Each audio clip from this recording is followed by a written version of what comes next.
اعوذ باللہ من الشیطان الرجیم، بسم اللہ الرحمن الرحیم۔ آج کا ہم لوگوں کا ٹاپک ہے، السلام علیکم اسٹوڈنٹس۔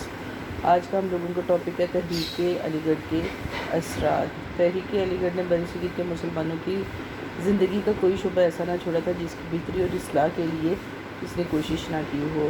اصلاح معاشرہ اور معاشرت اس کے بنیادی مقاصد تھے۔ سر سید کی تعلیمی تحریک اور سیاسی نظریات نے بکھرے ہوئے مسلمانوں کو ایک جگہ پہ یکجا کیا اور تحریک علی گڑھ کے اثرات کا جائزہ جو ہے وہ مندرجہ ذیل ہے۔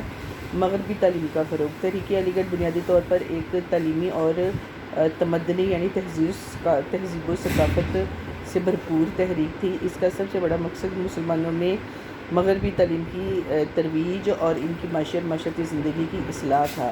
سر سید اس مقصد کے حصول میں کامیاب رہے۔ علی گڑھ مسلمانوں کی تعلیم کا ایک بہت بڑا مرکز بن گیا۔ نیز علی گڑھ کی تعلیمی تحریک سے متاثر ہو کر برصغیر کے مسلمانوں نے جگہ جگہ اسکول اور کالج کھولے۔ مسلمانوں کو تعلیم کی طرف رغبت دلائی۔ سر سید کی کوششوں سے تعلیم یافتہ مسلمان سرکاری ملازمتوں میں قبول کیے جانے لگے۔ اس طرح ان کی بہت پرانی مشکلات کا بہت حد تک ازالہ ہو گیا۔ انگریزوں کے ساتھ مصالحت۔ جنگ آزادی کے نتیجے میں مسلمانوں کی اخلاقی اور مالی حالت بری طریقے سے متاثر ہوئی تھی۔ انگریز ان کو اپنا غلام بنا کر ان کی مکمل تباہی کے خواہشمند تھے۔ انہوں نے جنگ آزادی کی ذمہ داری جو تھی وہ مسلمانوں پر ڈال دی تھی۔ سر سید احمد خان نے اس صورتحال میں بڑے ٹھنڈے دماغ سے مقابلہ کیا۔ معاشرتی اصلاح کے میدان میں سر سید کا عظیم کارنامہ انگریزوں اور مسلمانوں کے درمیان جو تعلقات تھے اس کی بحالی تھا۔ رسالہ اسباب بغاوت ہند میں انہوں نے جس جرأت کا مظاہرہ کیا وہ جرأت کسی اور لیڈر کے حصے میں نہیں آئی تھی۔ انہوں نے اہل مغرب کو یقین دلا دیا تھا کہ انہوں نے اسلام کو غلط سمجھا ہے۔ اس طرح وہ مسلمانوں کے بارے میں انگریزوں کی غلط خیالات کو بدلنے میں کافی حد تک کامیاب ہو گئے۔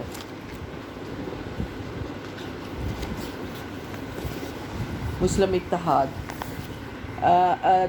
علی گڑھ تحریک نے مسلمانوں کے درمیان اتحاد پیدا کرنے کی کوشش کی اور ان کو مسائل حل کرنے کے لیے ایک پلیٹ فارم پر جمع کیا یعنی ایک جگہ پر جمع کیا۔ اس میں محمدن ایجوکیشن کانفرنس نے بنیادی کردار ادا کیا۔ علی گڑھ کالج کے طالب علم جو تھے وہ علاقائی تعصب سے پاک تھے۔ ان کا دل قومی خدمت کے جذبے سے معمور تھا، بھرا ہوا تھا۔ برصغیر ہر خطے کا مسلمان علی گڑھ کو اپنا قومی سرمایہ تصور کرتا تھا اور اس میں اتحاد و فکر و عمل نے مسلمانوں کو یکجہتی پیدا کرنے میں بڑا اہم کردار ادا کیا۔ ذاتی کردار سازی۔ علی گڑھ کے مسلمان طالب علموں کی کردار سازی پر بڑا زور دیا گیا۔ ان کو زیور تعلیم سے آراستہ کرنے کے علاوہ ان کے اخلاق و عادات کی تربیت بھی کی جاتی تھی۔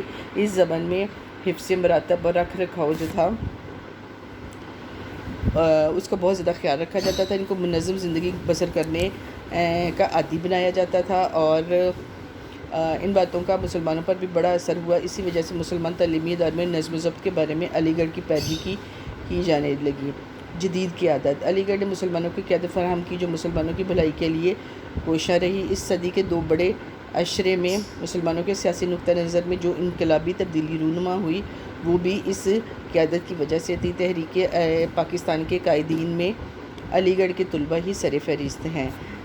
دین کا محدود تصور۔ جب سر سید احمد خان نے اپنی تعلیمی تحریک شروع کی تو ان کا ارادہ یہ تھا کہ فلسفہ ہمارے دائیں ہاتھ میں، نیچرل سائنس ہمارے بائیں ہاتھ میں اور لا الہ الا اللہ محمد رسول اللہ کا تاج سر پر ہوگا۔ لہٰذا انہوں نے دینیات کو، اسلامیات کو ہر مسلمان طالب علم کے لیے لازمی قرار دیا اور نماز اور روزے کی پابندی پر سختی سے عمل کیا۔ لیکن علی گڑھ دینی میدان میں بہت زیادہ توقعات جو تھی اس کو پورا نہ کر سکا۔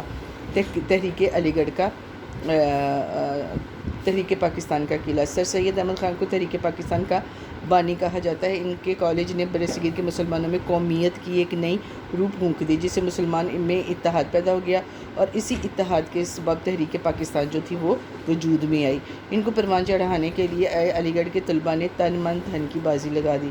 سر سید احمد خان ہندوؤں اور مسلمانوں کو بڑی قومیں تسلیم کرتے تھے۔ جب آزادی ملی تو برصغیر انہی 2 قوموں میں بٹ گیا۔ اس ادارے کے طلباء نے مسلمانوں کی آزادی کی جنگ لڑی اور فتح و کامرانی سے ہمکنار ہوئے۔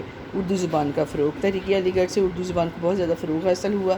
عربی اور فارسی سرکاری طور پر عربی اور فارسی کے سرکاری طور پر خاتمے کے بعد مسلمانوں نے باہمی رابطے کی زبان اور ذریعہ تعلیم کے طور پر اردو کو بہت زیادہ نمایاں مقام حاصل ہوا۔ سر سید احمد خان نے ان کے بیشتر ساتھیوں نے اپنے مضامین میں اور اردو زبانوں میں اور تقاریر میں اردو کا استعمال کیا۔ اس طرح اس زبان میں وسیع علمی ادبی ذخیرہ جمع ہو گیا۔ ہندوؤں کی مخالفت کے باعث بھی اردو کو مسلمانوں کی زبان کا درجہ حاصل ہوتا گیا۔ مسلمانوں کی معاشی خوشحالی۔ تحریک علی گڑھ کے شروع ہونے کا ایک بڑا سبب مسلمانوں کی معاشی بدحالی کا بھی تھا۔ تعلیم حاصل نہ کرنے کے باعث وہ ملازمتوں سے محروم ہو رہے تھے۔ علی گڑھ کی تحریک کی صورتحال کا کامیابی سے مقابلہ کیا، جس کی بدولت وہ سرکاری ملازمتوں کے حصول میں کامیاب ہوئے اور مختلف کاروبار کرنے کے قابل ہو گئے۔ ملازمتوں میں کوٹے کے باعث بھی ان کی معیشت پر اچھے اثرات مرتب ہونے لگے۔ تعلیمی اداروں کا قیام۔ تحریک علی گڑھ کو دیکھتے ہوئے پورے ہندوستان میں تعلیم اور تعلیمی اداروں کو فروغ حاصل ہوا۔ مسلمانوں نے ہندوستان کے مختلف علاقوں میں مختلف تنظیمیں بنائیں۔